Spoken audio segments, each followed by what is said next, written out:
Well, we had a flurry of activity last week, a few days of calmness early on this week, and then boom. 4 trades yesterday, another minor deal so far this morning. There's going to be a lot more activity. I know, for one, the Montreal Canadiens definitely not done. Well, it was the calm before the storm. You're right. Canadiens, I would not expect them to be done. They picked up Brent Sopel from the Atlanta Thrashers. They were looking for a defenseman. Don't expect them to be done in the hunt for defenseman, though. Still looking for Chris Phillips out of Ottawa. He's renegotiating a contract right now with the Ottawa Senators. He's looking for a certain amount of money. They're not sure if they want to give it to him. They're going back and forth right now. If in the case that he does decide he would want to leave, he would waive his no-trade clause. Montreal could be a good destination for him. Habs also looking for a top 6 winger, just like every other team in the league. That's right. And Dustin Penner is still somebody that they're targeting. But don't be surprised if we see something coming out of left field with the Canadiens. It looks like they're very interested in moving some bodies off the roster and swapping them out, seeing the traditional hockey-type moves that we're seeing so much so far this trade season. So we could see a lot more activity out of Montreal. Don't be surprised if we see 1 or 2 more deals happen before Monday's deadline. The Florida Panthers also very active. They shipped out Corey Stillman to the Carolina Hurricanes. He's a former Cane. He's very familiar with the team he's going to. Brian McCabe, also a very interesting situation in Florida. He wants to stay in Florida. Who wouldn't?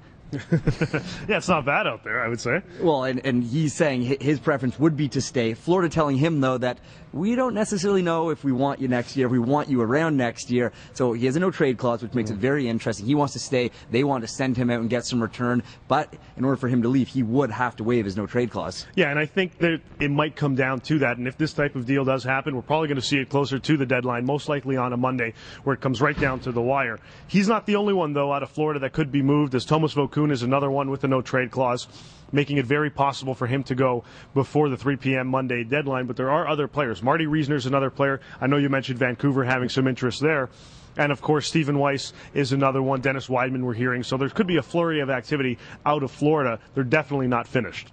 Marty Reisner is very, very interesting for the Vancouver Canucks. They're looking at him as a player who can jump in, play some fourth line, third line minutes, maybe a penalty-killing role. The LA Kings, though, also on a hunt for some players. Yeah, absolutely. And you know, we're hearing the usual suspects, as we mentioned, the Brad Richards, the Ales Hemskys. But the one guy that keeps popping up in all these trade talks is Brayden Schenn. And, Sean, I know you don't think that they're going to move him. The problem for the LA Kings, though, is that each of these teams come to them saying, we want Brayden Schenn. The LA Kings not necessarily willing to give up Brayden Schenn unless it's a deal for someone like Brad Richards plus some out of Dallas. Or, just like they asked New Jersey Devils, they're interested in Zach Parise. I don't see the Devils doing that. But in order to give up Brayden Schenn, LA Kings would have to get some kind of return or a big-name player like that. Absolutely. And there are other options for the Los Angeles Kings. We saw Marty Sturm go on waivers earlier today.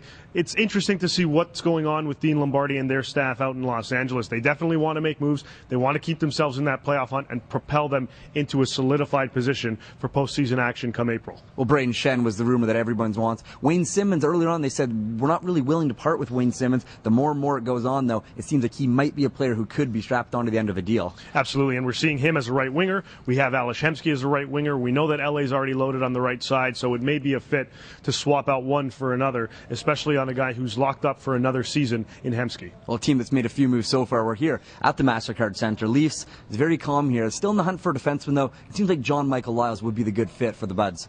Well, he's the guy everybody's kind of targeting for the Maple Leafs, but don't be surprised if they bring in another type of a player. Dennis Weidman, we talked about earlier, out of Florida, could be a possibility for the Maple Leafs. Only 4 points out of a playoff race right now. This place back here is absolutely crowded, loaded with media, and everybody really jumping on this bandwagon here. And for good reason, the Leafs have really propelled themselves into an excellent position, now allowing Brian Burke to possibly buy and stand by what he says in adding to the roster. Now, if you're the Leafs right now, you're 4 points back. Do you look for a good hockey trade, do you look for the future, or do you look for someone who can jump in and impact right now? It's really interesting because we've seen a lot of teams. We talked about this earlier in the week as the Phoenix Coyotes have had a lot of interest in guys on the Maple Leafs, and that could involve a swap or a hockey type of move. So it's going to be interesting to see how Brian Burke perceives this trade deadline being so close to the playoff.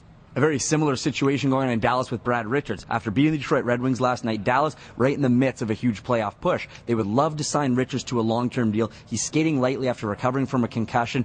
Their financial situation, though, isn't necessarily ideal for signing a guy like Richards to a long-term deal. But the question is do you hold on to him? Do you make this playoff push? Or do you ship him out for good return? We're definitely going to find out that answer. A whole bunch of others here, probably later today and throughout the weekend leading up to the deadline. So stick with us here on the fourth period as we bring you more coverage of the NHL trade deadline, brought to you, of course, by Budweiser.